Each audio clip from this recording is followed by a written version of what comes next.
मेरी कहानी कुछ अलग है। आज से 6 साल पहले 2017 की बात है।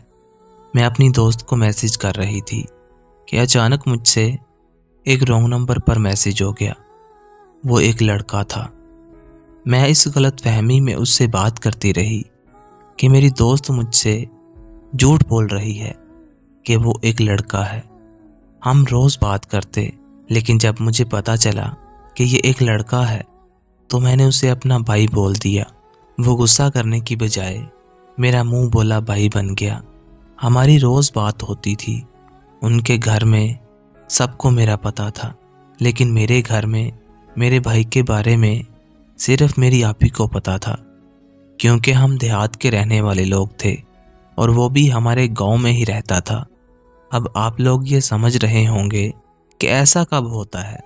आजकल के दौर में कौन किसी का भाई और कौन किसी की बहन बनते हैं, पर मेरा खुदा गवाह है कि मैं उन्हें अपना भाई ही समझती थी और वो भी मुझे अपनी बहन ही समझते थे।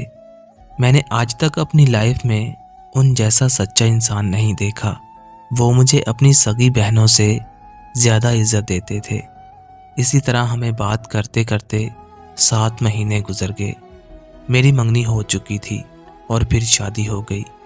मैंने पहले ही अपने शौहर को अपने भाई के बारे में बता दिया था। उस वक़्त तो वो कुछ ना बोले, लेकिन बाद में उन्होंने कहा कि आज के बाद आप उससे राब्ता मत करना। मैंने उस दिन के बाद अपने भाई से राब्ता ख़त्म कर दिया। यूँ मेरी शादी को 5 साल गुजर गए। मेरी एक बेटी भी है। फिर एक दिन मेरा अचानक उनसे राब्ता हो गया। मैं बहुत खुश थी। हम एक दूसरे से गुजरे हुए 5 सालों की बातें करने लगे और इस तरह मेरी उनसे फिर से बात होने लगी। हमारी बात को अभी 2 दिन नहीं हुए थे कि मैं किचन में खाना बना रही थी तो मेरे भाई का मैसेज आ गया। हम दोनों बात करने लगे कि अचानक मेरे शौहर घर आ गए। मैं डर गई, क्योंकि मेरे शौहर ने मुझे मना किया था कि अपने भाई से राब्ता मत करना। मैंने मोबाइल बंद कर दिया, लेकिन मेरे शौहर को शक हो गया। उन्होंने मुझसे मोबाइल छीन लिया और मेरे सारे मैसेज पढ़ लिए। मैंने अपने शौहर के पांव पकड़े, मिन्नतें की कि वो सिर्फ मेरा भाई है और कुछ नहीं, पर मेरे शौहर ने मेरी एक ना सुनी। मुझे बदकिरदार कहा और मुझसे मोबाइल ले लिया।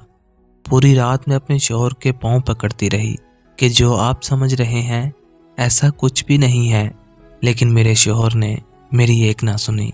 उधर मेरे भाई को भी पता चल गया कि मेरे शौहर ने हमारे सारे मैसेज देख लिए हैं। उन्होंने भी माफ़ी मांगी, मेरी सफाइयाँ दी कि मेरी बहन गलत नहीं है, उसे कुछ ना कहना।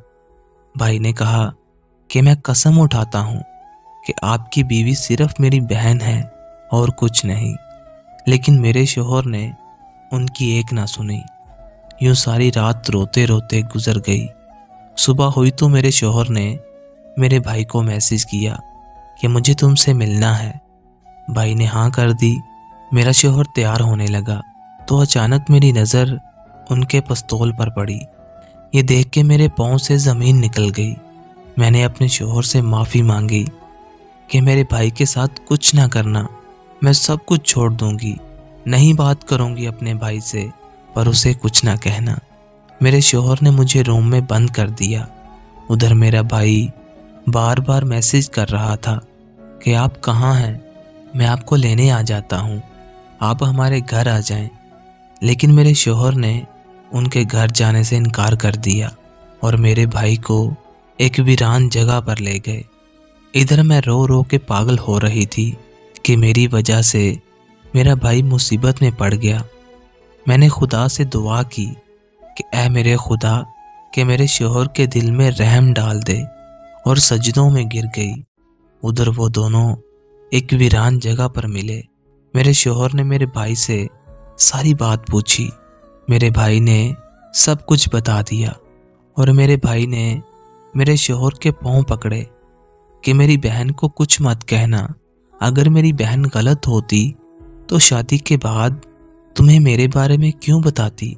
मेरे भाई ने मेरे शौहर की बहुत मिन्नतें की, लेकिन फिर भी मेरे शौहर ने पिस्तौल निकालकर मेरे भाई के सीने पर रख दी और उसे धमकी दी कि आज के बाद मेरी बीवी से राब्ता मत करना, वरना अगली बार ये गोली तेरे सीने के अंदर होगी। मेरे भाई ने मेरी खातिर उनके पांव पकड़े और उनसे वादा किया कि मैं आज के बाद आपकी बीवी से कभी राब्ता नहीं करूँगा। और फिर यूं हम दोनों हमेशा के लिए जुदा हो गए। उसके बाद मेरा उनसे कोई राब्ता नहीं हुआ, और अगर होता तो मैं अपने भाई से माफ़ी मांगती।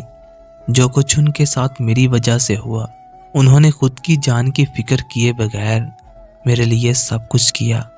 उस दिन के बाद मुझे कुछ नहीं पता कि मेरे भाई कहाँ हैं। मैं रोज़ उन्हें याद करती हूँ। उन जैसा प्यार मुझे किसी ने नहीं दिया, और ये साबित कर दिया कि एक भाई अपनी बहन की खुशियों की खातिर कुछ भी कर सकता है। मैं आज भी अपने भाई का फेसबुक अकाउंट देखती हूँ। उन्होंने उस दिन के बाद कोई पोस्ट नहीं की। उनका कुछ पता नहीं कि कहाँ हैं। मेरी आप सब लोगों से एक रिक्वेस्ट है कि मेरी इस वीडियो को ज़्यादा से ज़्यादा शेयर करें, ताकि ये वीडियो मेरे भाई तक पहुंच जाए। मैं अपने भाई से माफ़ी मांगना चाहती हूँ। मेरे भाई, मैं बहुत शर्मिंदा हूँ। मेरी वजह से आपकी बहुत बेइज्जती हुई थी। मुझे माफ़ कर दें प्लीज़। क़यामत तक मेरे दिल में आपकी वही इज़्ज़त रहेगी जो हमेशा से थी, और आप मेरे भाई थे, हैं और रहेंगे इंशाअल्लाह।